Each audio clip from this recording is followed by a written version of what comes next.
Welcome back to another episode of the Positive Persistence Podcast. I'm your host, Ian Bowen, and I am joined today by two amazing ladies.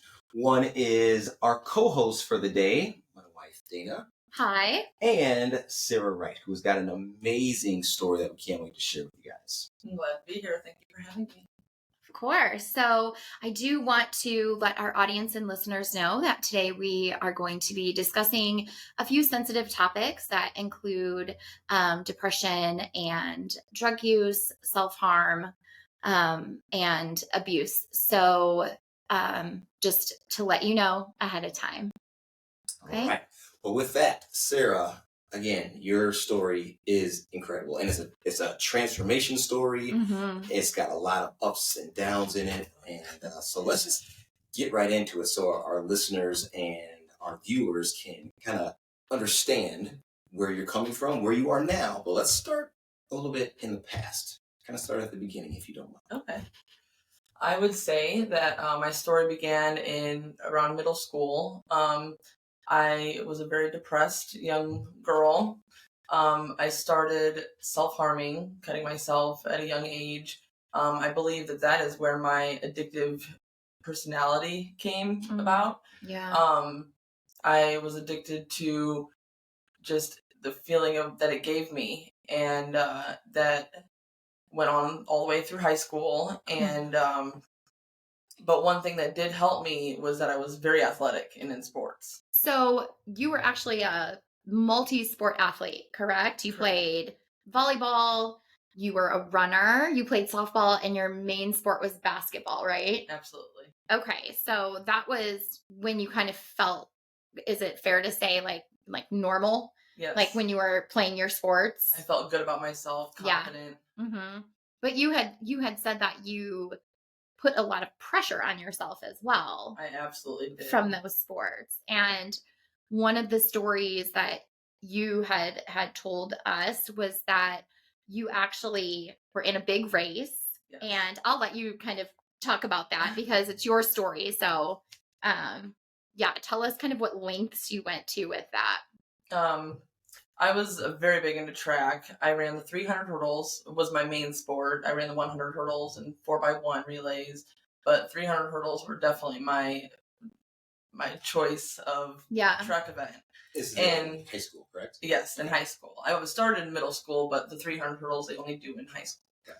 And I, with my long legs and the long strides, the 300 hurdles were just, I dominated them, and I put so much pressure on myself that there was the PCC, the Porter County Conference race coming up, and I would actually even make drawings of me winning. Mm-hmm. And I got to the point where I even was like cutting the word win into my thigh as a reminder, like, you must win. And I put so much pressure on myself. I think a lot of the pressure, my parents never did put a lot of pressure on me, but I had two older brothers that were 12 and 14 years older than me.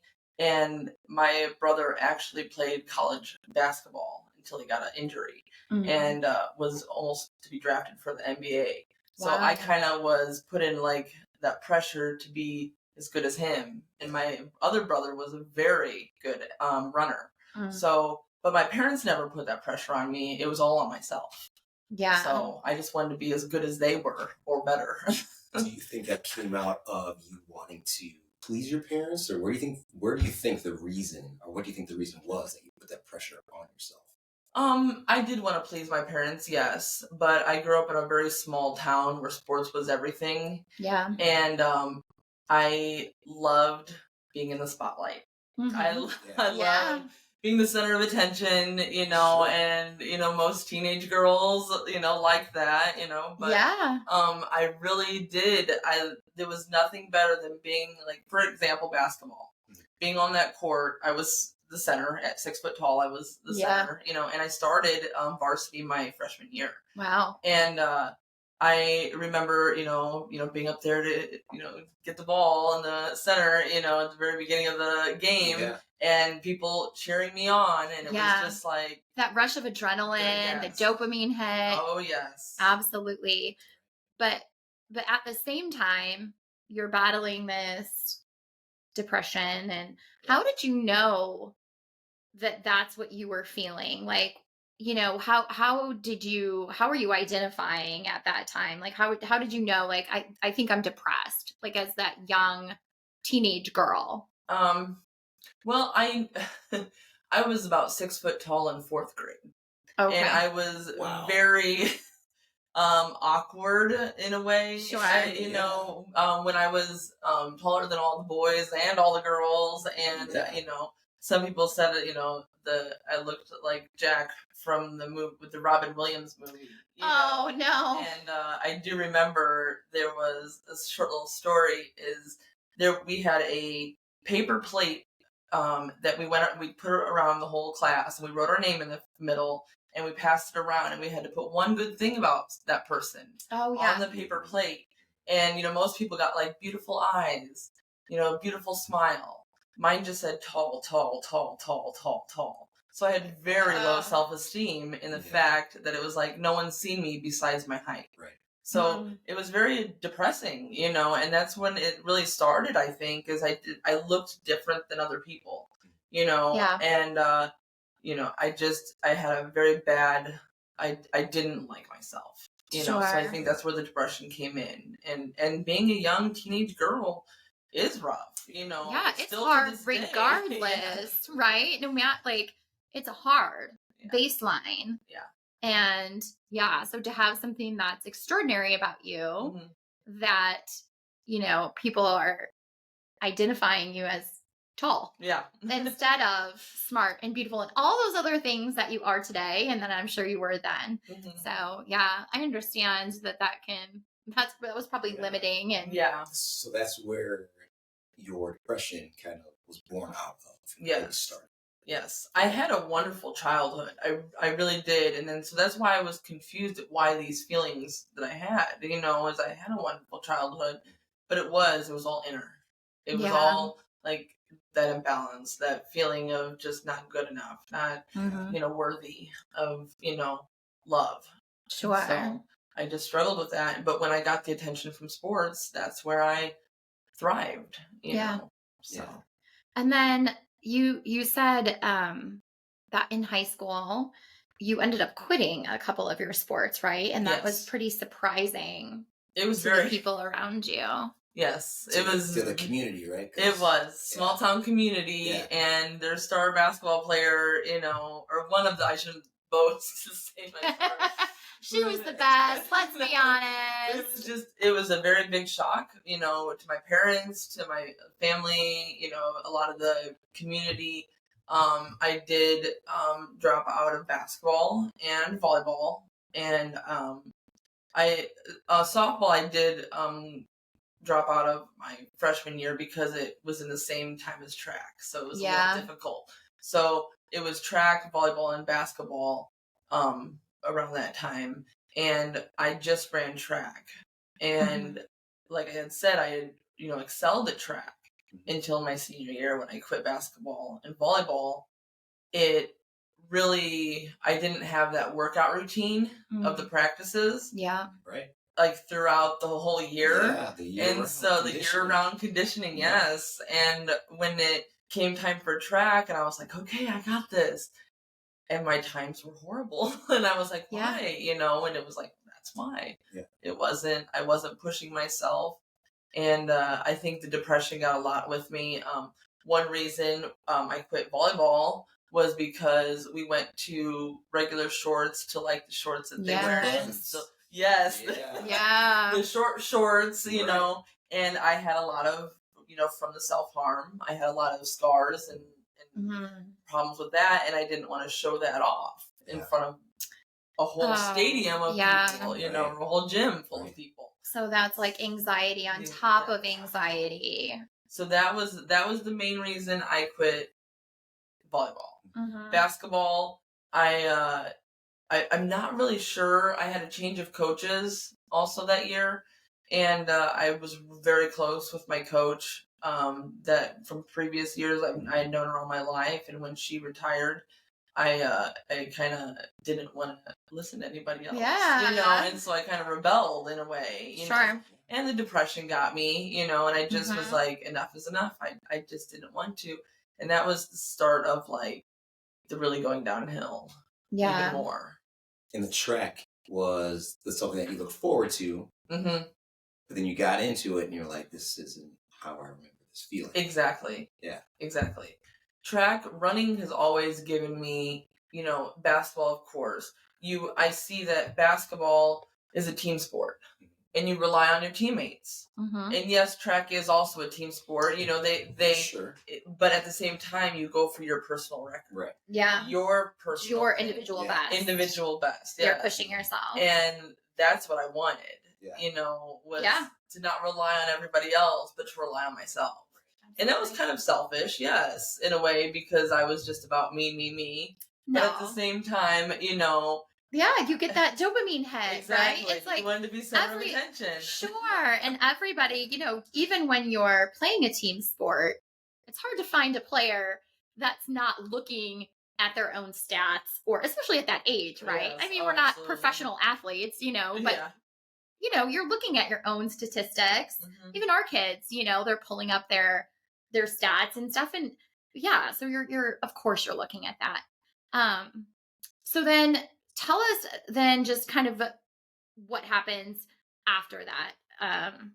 Like you said, it kind of snowballed, or it started to go downhill. What starts to happen after your senior year? After my senior year, I did have a scholarship for track at a university, and for the hurdles, and I had no want to go to college. There was no part of me that wanted to continue my education. Yeah. And I was just, like I said, with the depression, with everything, I just didn't feel like I was smart enough to go to college. I had that low self-esteem. Wow. So I gave all that up, and I was still living at home, got a job after high school, but it was probably only maybe a month or two after graduation that I first tried my first drug of marijuana. Yeah. And that was the moment that, and I do not suggest self-medicating whatsoever, but it was like, why had I been depressed all these years? Like, it was just like that something just came across me, and it was like, I'd been on antidepressants all my life, and I felt like they never worked. And this was the miracle drug that, and like I said, I do not condone it whatsoever. Sure. Now that I realize that it is, a lot of people say that marijuana is not a gateway drug. For me, it was 100% a gateway drug. Yes. I've heard the opposite. Yeah. They say that it is the gateway drug. Yeah. Well, but you hear conflicting, but I think it's, and obviously we're not medical doctors, but just, I think that you don't know until you know, right? Same thing with an alcoholic or somebody who has any addictive behavior, gambling, eating. You don't know that you're going to become addicted until you're becoming addicted, right? Yes. Because you don't, that first time you're not like, oof, so yeah. So again, we're just speaking on our experiences, but So when you did experience marijuana for the first time, correct me if I'm wrong, but it sounded like you're saying like that was kind of the cure to all your ails. Yes. Like you felt like... I felt like I was on top of the world, that I was happy, like, it's kind of, the cliche you see movies where people are laughing and having a good time. Yeah. And what they really don't see, I believe, in movies, is what happens after that. If that makes sense. Sure. So what after you? Yes. Yeah. So then what happens? So like, I after trying that, I instantly went to smoking crack, and a lot of people say, I lost a lot of friends after that. Because that's a big leap. It was a big leap. Yes. Yeah. And I thought, well, if I feel this good doing this, I'm going to feel this good doing even more. Right. And that's where my addiction took off, was because it was like, well, then I want to try this and this and this, and I wanted to try it all, and I wanted to, I would say that, I did love it, but at the same time, the smoking crack, I know that sounds ridiculous, but it was soon after that I realized that I was like, oh my gosh, like, I'm an addict. Yeah. Like, most people don't realize that they're an addict until like years down the road. It was like very soon after that when I realized how much I was doing that I was like, I'm addicted. Yeah. And knew that I had a problem, but never wanted to really fix it at that time. Right. I mean, I was only 18 years old. You know what I mean? Yeah. Like, I thought, this is normal for any 18-year-old. No, it's not normal. Right. It's definitely not normal. Yeah. And I really did. It brought me down to a very dark place. Very, very dark place. If you don't mind me telling a little story, Yeah. I actually got involved in a church, and I had met some friends there, not that, new friends, Mm-hmm. and they were, no one used, I was the only one using, except I did find out one of my best friends that I had met there had 8 years clean. Wow. And he, we became very close, and he was trying to get me clean. How old are you at this point? Probably still 8 and like 19. Okay. Yeah. And needless to say, like I said, this is a very sad story, but after 8 years of being clean, he went out used, and on the first time after 8 years, he passed away. And my goodness, what really killed me a lot was that the church thought that I supplied him, and I didn't. And it was like, that was a really eye opener for me, too. That people were seeing you as like painting you in this light. Exactly. And you weren't seeing yours. Yeah. And that was the first time I'd seen death from addiction. Wow. I hadn't seen death from addiction in a way. So it definitely scared me. Yeah. But at the same time, I still didn't want to change. I still didn't want to. Yeah, it didn't scare you enough to make you stop. No. Oh my goodness. But was it because your addiction was your escape? Yes, very much from reality. Yeah. Mm. Yes. And that was for you at that time, was that the most important thing? Yes. It's just to not feel anything, but be in the moment. They say some of the most happy, funny people, for example, many, comedians and actors. Yeah, we know so many. That, not to name names, but, I was also named class clown my senior year of my whole class, So, I hid that depression by being funny, making people laugh. And I think, and a lot of people that do that, I believe, are addicts as well. And it's not everybody, but a lot of people hide that hurt and pain. Yeah. And mask it with comedy and drugs and, and making the world laugh, and it's sad that that's the way it is, and it's not in every case, but that was in my case. Yeah. So at this time, were your parents privy to this? Did they know that you were using? No. I would stay out at all hours of the night and come home, and I never used at home. My parents, were very, they never drank, they never smoked, they were very, straight edge, and I was and it was finally until my parents told me you either come home at a decent time or move out, and I was like, yeah, you gotta move out. Wow. Okay. So you told us that you used consistently for about 12 years. Yes. And you never thought, no, I'm going to try and get clean. Not about really. 12 years consecutively. Yeah. The only time that I did was in the very beginning, and I tried to go somewhere for help, and they were closed, and I never went. And and when I was so defeated, I just said, no, never mind. It's not supposed to be. I'm supposed to still use, I guess. Which is kind of ironic. But eventually, you did stop. Yes, using. I Tell us did. a little bit about your first experience to going to a rehab clinic or a rehab. Was it a clinic? I didn't go into rehab. No. Okay. The story of me getting clean is an interesting one because most people do come into recovery from jails or institutions or, rehabs and that wasn't my story. My husband, that I'm with now, my second husband, when we were together, we decided to go to a church.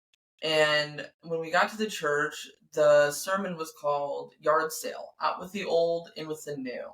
Mm. And it was just so perfect at the timing, too, because of my situation prior to that. And let's back up a minute because we did kind of skip a little bit here. Let's rewind because because you did say your second.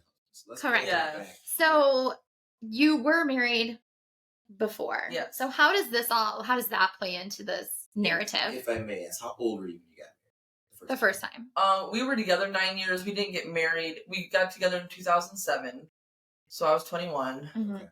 But we didn't get married until 2013. Did you know him from high school? No, we worked together. You worked together? We worked together. And he did end up becoming, we were together 9 years, and he did end up becoming the father to my 3 kids.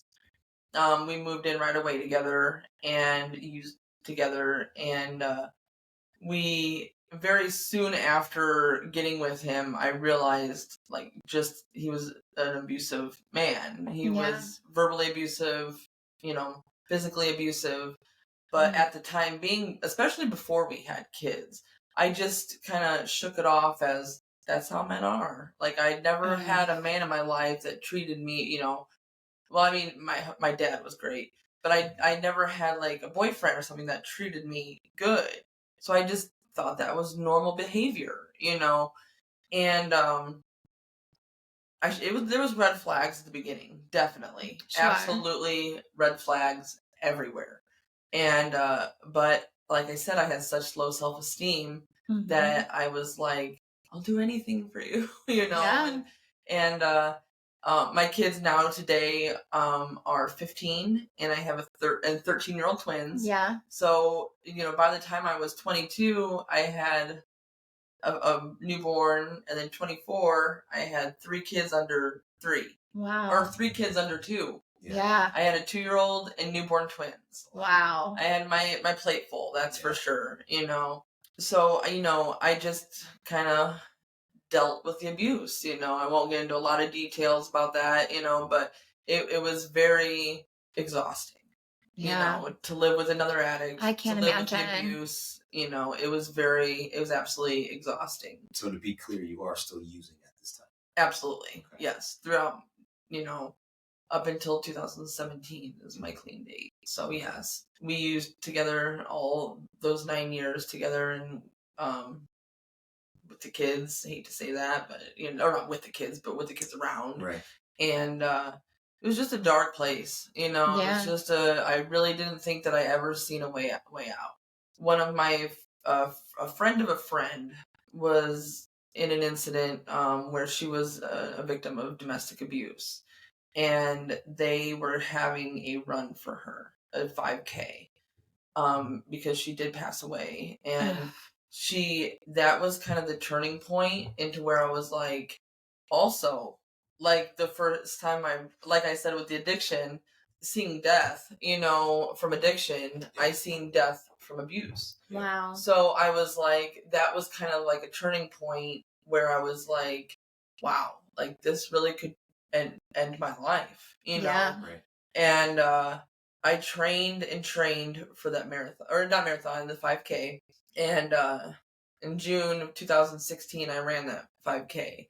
Mm-hmm. And now, are you considering at this point, maybe I need to make some changes? Or are you in such a dark place that it's still kind of status quo?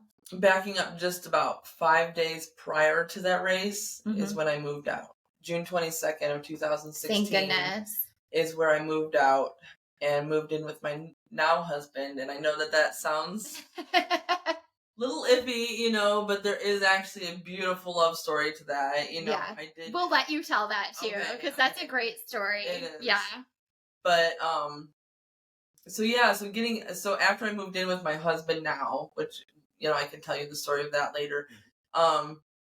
We were at the church, and it was July 3rd of 2016. I moved in with him June 22nd. And so by July 3rd, we went to this church. And like I said, it was the yard sale with the old and with the new. Yeah, fitting. Fitting. I just, left my ex-husband and moved in and found the love of my life that is still today. And there was a young man that approached me after the sermon, and he asked me, and I was like dressed in my Sunday best, Sure. like a nice, and I didn't feel as though I looked like an addict, but he came up to me and said, "Are you an addict?" Just out of the blue. Point blank. Yep, just asked me. And at first I wanted to be like, "Excuse me?" but then I was like, "I really am." Actually, yes.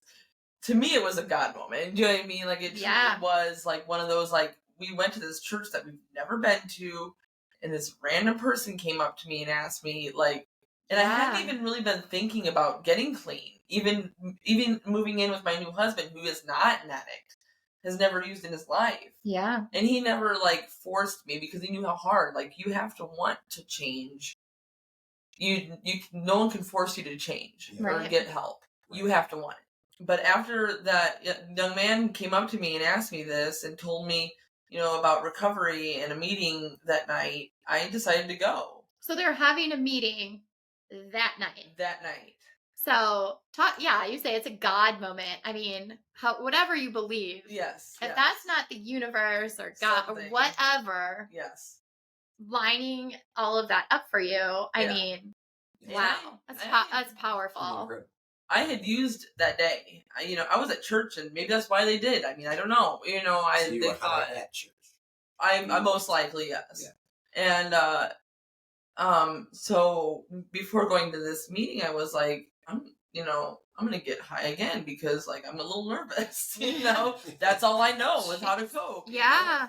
And so I don't remember a lot about this meeting, but I remember being like, these are my people.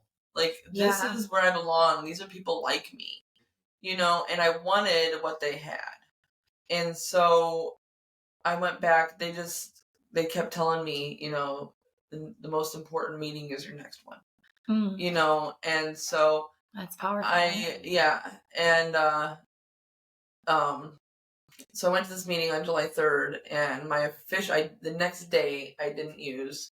And so my first Independence Day. Yes. Independence Day. And that was the ironic part about it. That is July 4th. Wow. Independence Day was my first clean date, Yeah. And so I was free. I was free from it, Unfortunately, I did relapse twice, so Independence Day is not my clean date, but that's okay. Is the most important thing is I kept coming back.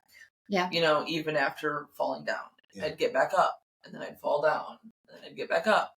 Mm-hmm. And so fast forward to March 24th of 2017, I decided to get clean, and that's when I truly surrendered and was like, I am done.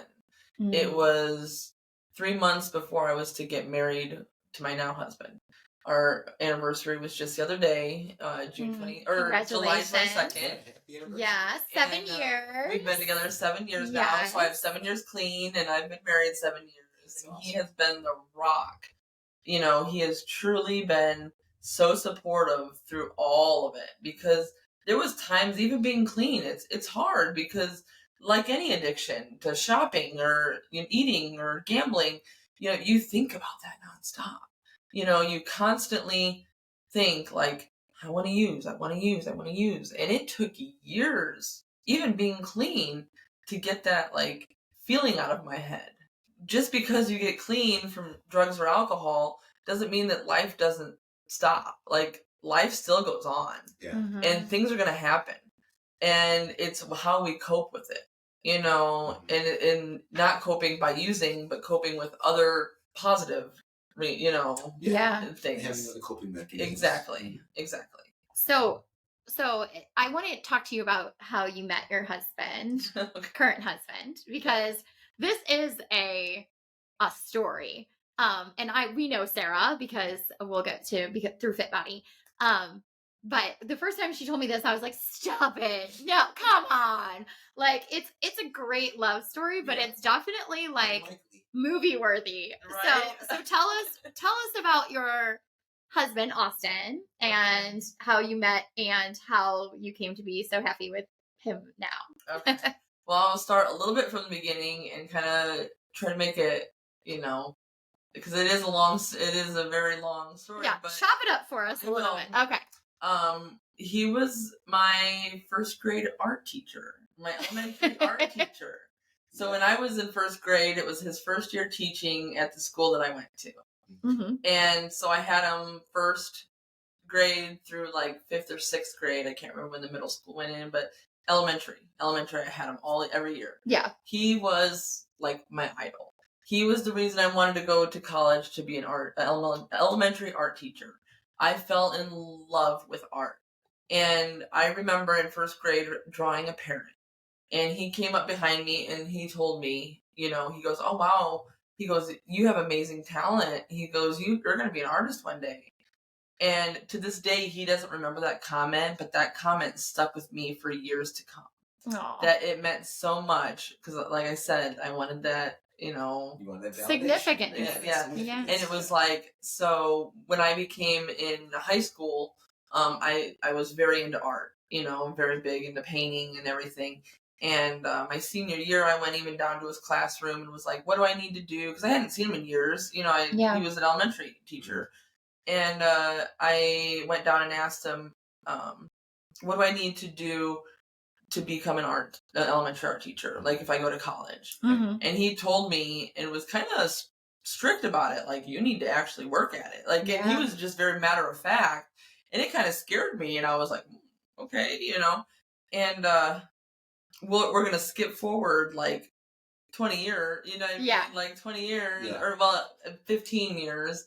15 years later, after I graduated high school, my son was actually going to the school that he still taught at. And so I knew him from there. He knew that I was a painter, that I did paintings for commission and whatever. And he actually had me do... Yeah, we didn't know that. That's something else. We'll have to talk about that another time. Yeah. So he wanted me to do a painting as a Christmas gift for someone. And I was working on this painting, and we had talked back and forth, you know, just teacher to student parent, you know, of different art forms, you know, and different things like, "Oh, try this, you know." Yeah. Just total friendship. Yeah, platonic. You know? Yeah. And one day after my ex-husband, or my first husband, went off the rail, and he was actually arrested after numerous times being arrested, but this last time he was arrested in December of 2015. I went to the school and wanted to tell the principal, like, I am to be the only one to pick up my son. Sure. You know, right? And so as I was walking out the door, one of those, whatever you believe in, but to me, it was one of those God moments again. Yeah. I heard a little voice. It was like, "Tell him you're being abused," you know, because I really didn't talk about it, you know. And so I went down there, and my reason to go down there was to talk about the painting that I was doing for him, for commission, you know. And so I asked the principal, like, "Can I go down there and talk to him?" I went down, and I told him the story, and he instantly was like, "We're going to do something about this." And at the time, like, I didn't have feelings for him whatsoever. He was just a friend that I knew. Do you know what I mean? Yeah. Like my old teacher, you know. And you know, little did I know about his life. Little did he know about my life. It started out just as a friendship. A couple months went by, and he told me his story about getting divorced, and I didn't know. I thought he was still married, you know, and had, you know, his kids. And needless to say, he told me, he goes, "I am working," he did remodeling on the side, and he goes, "I will let you and your 3 kids stay at my house, and I will live in the apartment that I'm remodeling right now." And I thought, Who Wow. does that? Like, what kind of man just It's like says, an angel on earth. lets you just stay in their house, and they live in an apartment until I get on my feet. He had called multiple, houses for me to go stay in. He did everything that he could. And it wasn't until I found out a little bit more about him, and kind of got closer to him that I told him, well, I appreciate the offer of you, wanting me to stay at your house, but I don't want you to leave. Don't go live in the house you're remodeling. No, stay here with me. And I did, and it's like I said, it started out as a friendship, and it just grew, and he fixed up the backyard for my dog because I didn't want to leave my dog behind. I mean, he was just my knight in shining armor. You know what I mean? Like, he rescued me. Just as simple as that. He rescued me. And in some way you probably rescued him too. Exactly. Yeah. And he says that all the time. We rescued each other, Yeah. So it is a beautiful story, and like I said, that's kind of the little bit of it. But the outline of it. There's so much more. Like we said, we want to write a book about it at some point. That would be fantastic. Yeah, and you just light up when you talk about him, and I've seen the way that you guys interact, and it is really just like a great love story. Yes. So that is great. Yeah. After you guys get together and you're in the same house, that doesn't stop your addiction, correct? No, not at first. Okay. I still used for, like I said, a month or so until the story of the church. Mm-hmm. Yeah. And he never forced me. Like I said, he was supportive of me, but he knew that, like, addicts can't just stop. Mm-hmm. You know what I mean? And so he never, and he like loved you through it. Yes. He loved you through Absolutely. And even with, like, detoxing and coming off certain drugs, he was there 24/7 to be by my side so that I didn't have to go to a rehab, so that I could be home with my kids. And he just, was with me throughout the whole process. Yeah. So he was my angel, definitely. Did your kids know what was happening when it was happening? Like through the detox and everything, or? They were 5 years old. The twins were 5 and my oldest was 7. Oh, so they were young. They were pretty young. They didn't know, but, like, still to this day, I am very open with them. Yeah. They come to meetings with me. They go to, they, when I reach a milestone, like, we get key tags and I give them a key tag, and they all have like 7 years clean on their book bags. Which is kind of funny, but yeah, I am very open about my story because I truly do believe that if I hid my story to them and they ever came across the situation where they were in trouble, they now know that they have a place to go. Mm-hmm. So I am very open about my addiction with them. Yes. Yeah, that's so powerful. And the fact that they celebrate with you and they absolutely. Want to have their key tags. I mean, that's invaluable to have that village, right? No matter, everybody needs one, no matter how you use it. And that's your support. Yeah. And that's awesome to have. I know that in writing your bio for this, there's a line in there that talks about how in the rehab group, they say, put down the spoon, but you pick up the fork. Yes. So tell us a little about how that transformation started. Well, when I first came into recovery, soaking wet, I was 120 pounds and at 6 foot tall. 6 foot tall. My ribs were showing. I was very, very unhealthy, and very unhealthy. And it wasn't too long afterwards, like maybe a year or two, I had gained 140 pounds. Mm-hmm. Because I have to joke because, like, when I first had my hot meal, like, my now husband's a very good cook. Yeah. And I was like, when he made his first meal, I was like, oh, I felt like I was on Survivor, and I finally came home and had a hot meal, Like, and I was like, and I just ate it and ate it and ate it, and I remember that, like, a funny story, we had chicken nuggets one night, And my kids all ate the chicken nuggets. My husband ate the chicken nuggets, and we had like a pile of them. And I just like ate the rest of them. And I think I ate like 40-some chicken nuggets that day. And like, because I was like so hungry. You were starved. Yes, yes. And so it's kind of a joke in our household now that it was just like the chicken nuggets did it. Blame it on the nuggets. Yeah. So yeah, it was because your body was so used to just, starving itself. And, so then now that I'm eating and I'm replacing that with eating, it just instantly gained weight. And then because I gained so much weight, I was not running anymore. I was not athletic anymore or active anymore. I slept on the couch because I went back to that depression. I didn't have the drugs anymore. Yeah. I slipped back into that depression. Even being clean, I went back into that depression. I hated that my past life, I lost all my other friends, and I kind of felt alone. And I wanted to still use. Quite frankly, I still wanted to use in a way, And so I slept on the couch. The kids would get up, go to school, and I would sleep on the couch until they got home. I haven't had a job since I had my twins in 2011.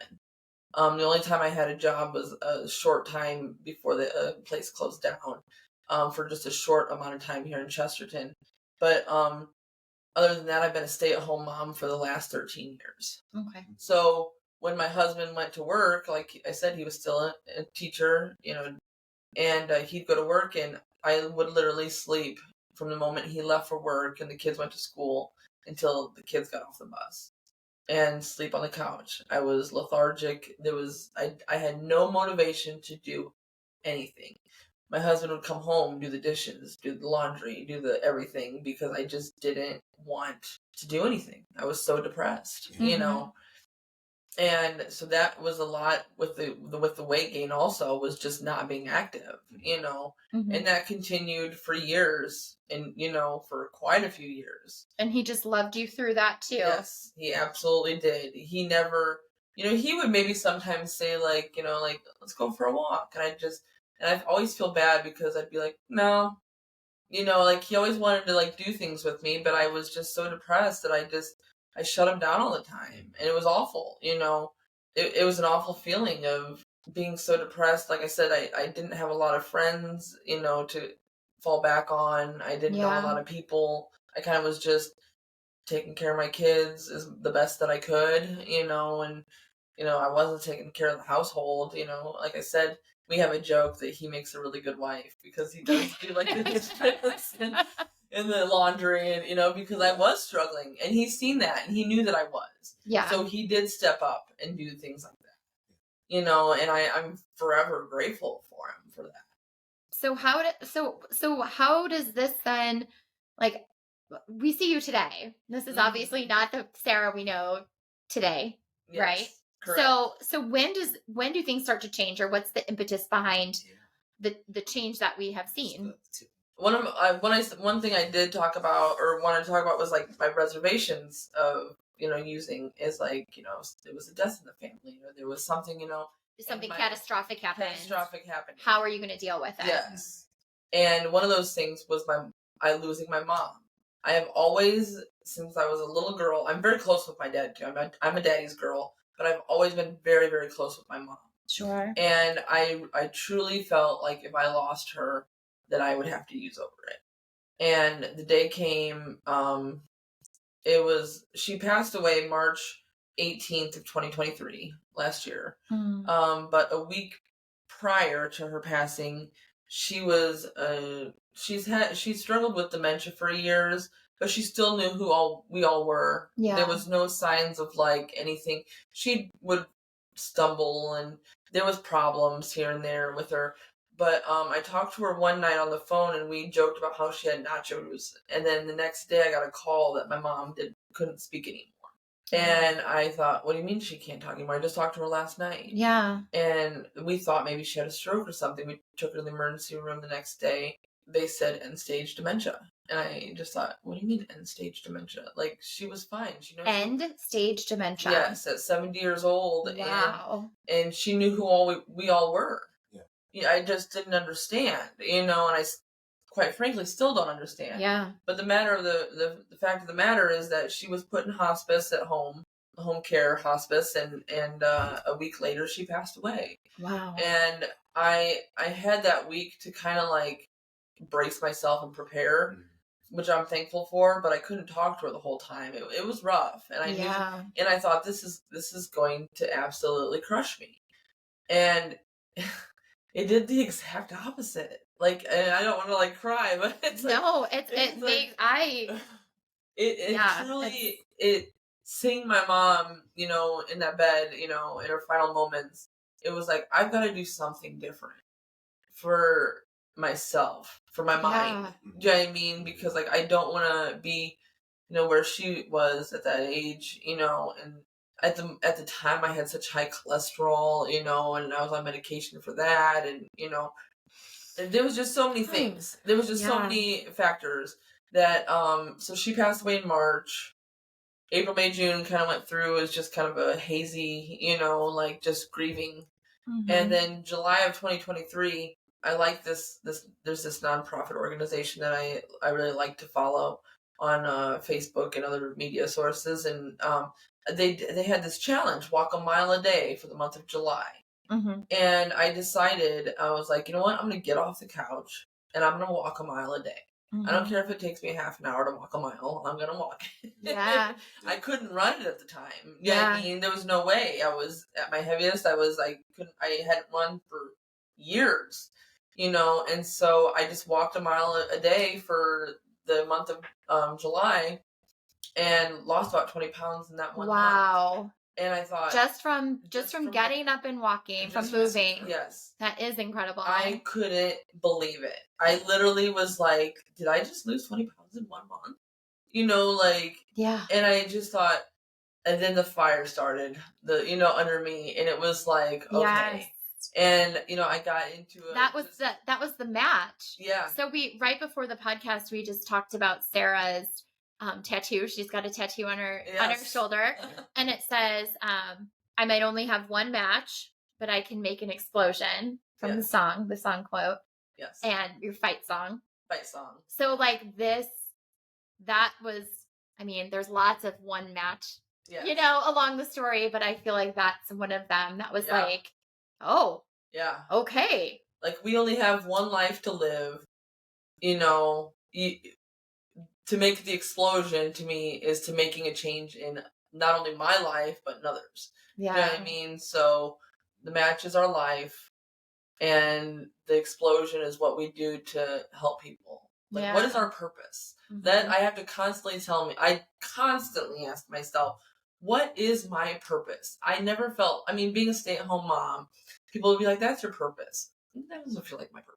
Yeah. You know what I mean? Like, it's great, but it's not my purpose. I'm very blessed. Love my kids, but yeah. But I don't feel like that's my purpose. Is the art my purpose? Was running, sports? What was my purpose at the time? And now I truly do feel like I know what my purpose is, you know, and I have that. And what a great feeling it is, because after getting on fire for getting back into shape, you know, I did join a gym, you know. What in there? What gym? You joined? This wasn't when you joined Fit Body. It was before that. Oh, okay. Pre-Fit Body. This was pre-Fit Body. I was like, I had never heard of it. Sarah, we're not just a gym. Okay. No. Okay. Go ahead. I had never heard of Fit Body. But then September came along, and I was scrolling Facebook, and here came up a ad for Chesterton Fit Body Boot Camp. And they were having this thing called Little Black Dress Challenge. Yes. And I was hesitant at first. I'm not going to lie. You know, I was like, this looks hard, and I'm not sure if I'm ready for hard yet. Yeah. And which is so funny, Sarah, because you've been, at this point, through some of the hardest things that you could ever go through in your life. Yeah. Right? You've left an abusive relationship. You've battled with addiction. You've, you know, all these things that are infinitely, seemingly harder, but you're questioning, should I join this fitness? Yeah. You started off in elementary school dealing with, let's call it what it was, like body shaming. Mm-hmm. Yeah. You know, having to deal with that. Yes. And dealing with depression, and dealing with drug abuse, dealing with physical abuse. Yes. And going through all those things and losing yourself. Yeah. Really. Absolutely. Drugs taking your life completely over. Yes. And then an angel finds you and you find him. And, right? Yeah. So yeah, to Dana's point, like you've been through all these incredibly hard challenges in your life. Yeah. And you've come out on top Yeah. at this point. So it's funny. It is funny to hear. It is. Like, this sounds like it's going to be hard. Yeah. It's like, Sarah, you've done all these other things to that point that were like incredible. Yeah. But that just goes to show you, that. But anyway, so go ahead. So you see the little black dress advertisement. Yes. And I told my husband about it, and I was like, well, there's this thing in Chester called Fit Body Boot Camp, and it kind of sounds fun, and I was like, I don't know. And he was very supportive about it, he was like, of course, I think that would be a great opportunity for you. You know what I mean? He never told me, yes, you need to do it. Or he didn't say, no, you're not doing that. He was just like, that sounds like a great opportunity. And I said, well, should I sign up? Should I, message? And he was like, go for it. And I just remember being like, message. You know what I mean? Yeah. And just like taking that leap of faith, that it's going to be okay, And I remember showing up for my first, session. And it was just like that first meeting for the recovery. Yeah. It was like, I found my people. Yeah. Oh, I know. Now we're both getting like, I'm not gonna cry, Sarah. It was exactly like that. It was exactly like I found my people. Yeah. I found what I want to do. You know what I mean? And the most amazing thing is like, not only do I get to help people now, like the exercise and the wanting to work out and better yourself, but like I still get to help people with the addiction, problems. And like if I can combine them. Do you know what I mean? And I feel like that's where I found my purpose. Sure. Because like I'll talk at my meetings, I'll be like, yeah, yesterday I Fit Body Boot Camp, and I'll like start talking. Yeah. And then afterwards I'll have 5 people come up to me and be like, when can I go? When can I go? When can I go? And and like 5 or so people from my friends have come, Yeah. And so it's pretty cool that I get to share. It's empowering for them. It's empowering for you. And I mean, and you have had just an amazing, beautiful transformation story. Yes. Obviously in your mind, in your heart, in your soul, and girl, your body too. You have like, man, if we could, maybe we'll be able to get up some before and after pictures just to show, but I mean, even, and just people talk about the glow up. Oh yeah. Like just the happiness that exudes out of you and how you talk to other people and inspire other people and your cousin comes and you guys push each other like crazy. We do. We're very competitive against each other. Yeah. So this is your competitive nature coming out, but in a good way. In a good way, yes. And we never judge each other. No. Because she'll pick up a 30-pound dumbbell or something. I'll be like, I'll do 35. Yeah. And then she's like, oh, okay, well, I'll do 35 then. And it's just, we have so much fun together. And I'm just so glad that we've always been close. Like, we're close in age. We went to school together. But at the same time, like, there was a while that we didn't really talk. We're like third cousins, or not talk in a bad way, but just kind of our own lives, right? Of course. And I'm so thankful that now we have like such a bond. Fit Body brought us back together as family and literal family. Do you know what I mean? Like not just, and how cool is that? It's that so we cool. Can push each other, and that's really special to me. Just to have her by my side. I love seeing pictures of you guys and taking the Fit Body words of the week and applying them to your own life. And Sarah's been really vocal on social media about her transformation, and we're grateful to you as well for that, because we love when people share their experiences, because wow, it's like it's and you walk in and everybody's like, oh, Sarah, like they love seeing you. We love seeing you, and it's just, it is like that place, and you've become a cornerstone in that place. And I know, the thing about it, about like the weight loss and stuff is, and you talked about it not too long ago too, is it's like, it doesn't matter what the scale says. if you feel good about yourself, like that right there is all that matters. Mm-hmm. Do I want to be back to 120 pounds, skin and bones? No, I don't. I was like, oh, I want to be strong. yes. You know what I mean? Like that's my end goal. Yeah. It's not to be the skinniest person in the room or the skinniest person. You know, I want to be the strongest person in the room. I want to be, you know, able to do things. You know, me and my cousin just recently did the Dunes Dash, you know. Yes. And I never in a million years, I ran a 5K back in 2020 and I walked it in 56 minutes. And that was just on straight level road. Mm-hmm. Okay.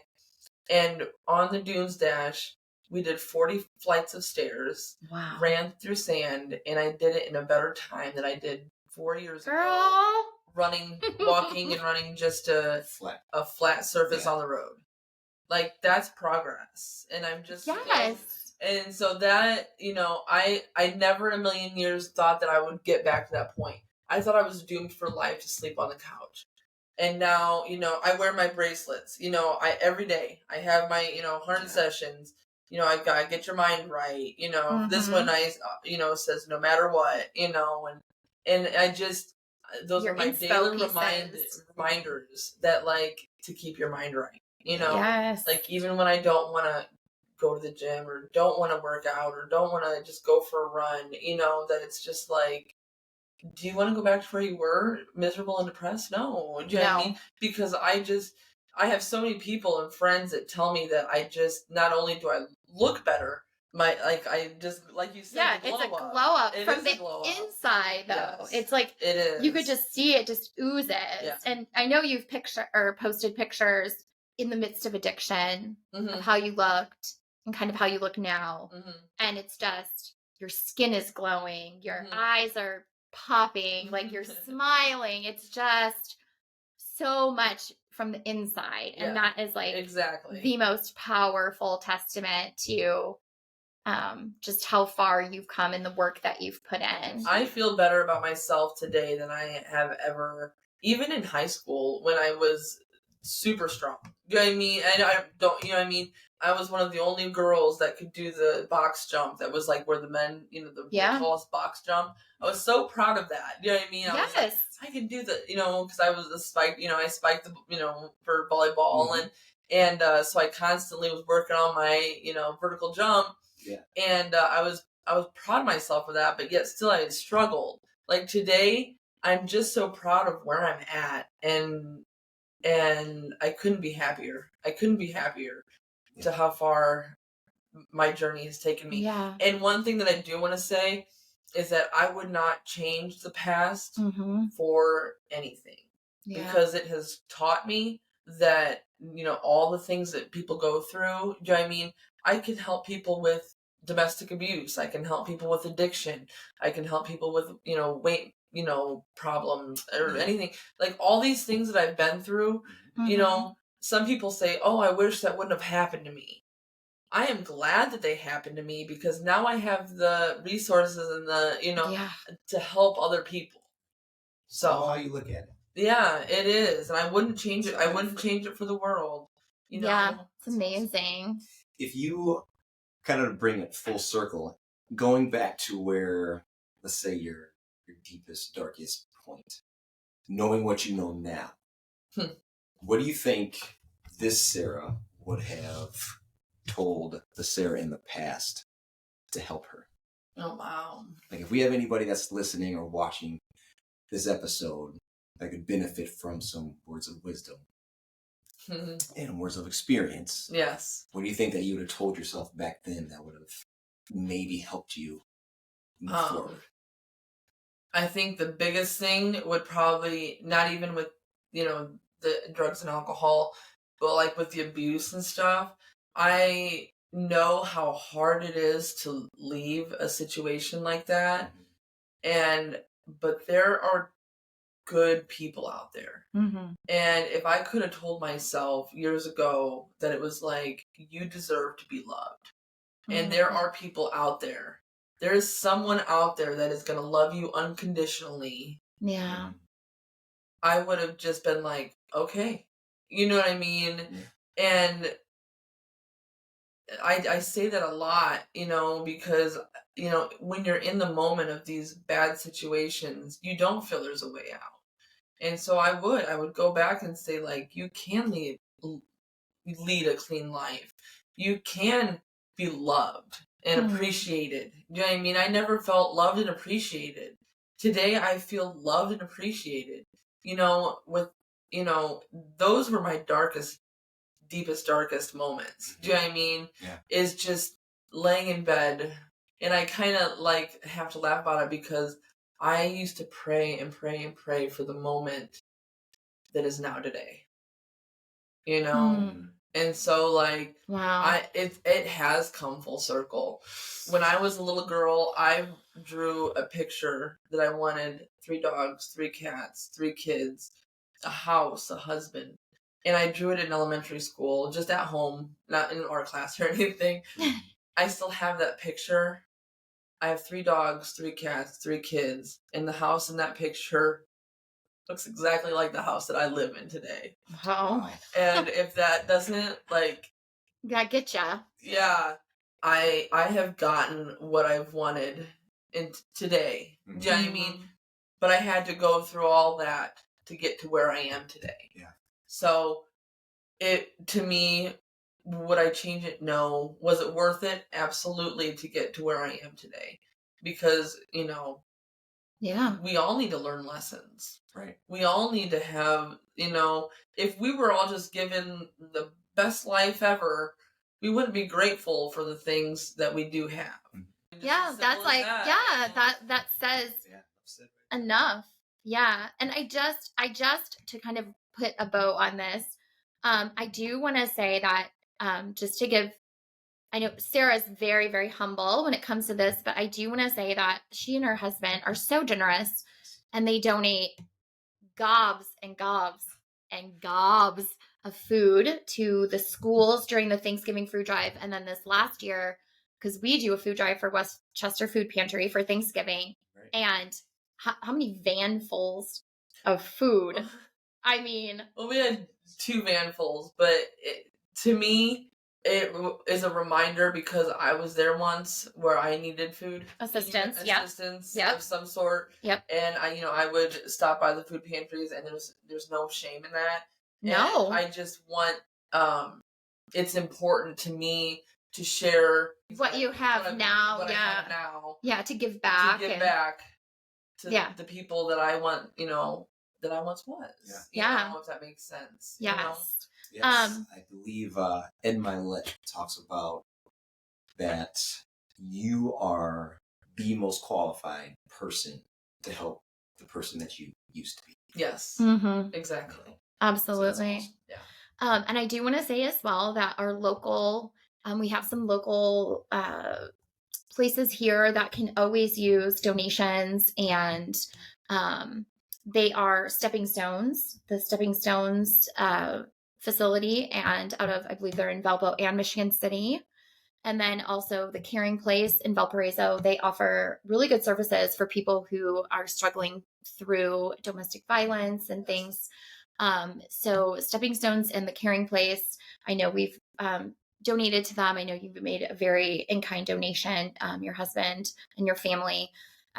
So those are some resources in the area, in Porter County, in Lake County, there's some as well. So please reach out if you know anybody or if you need assistance. Yes, of course.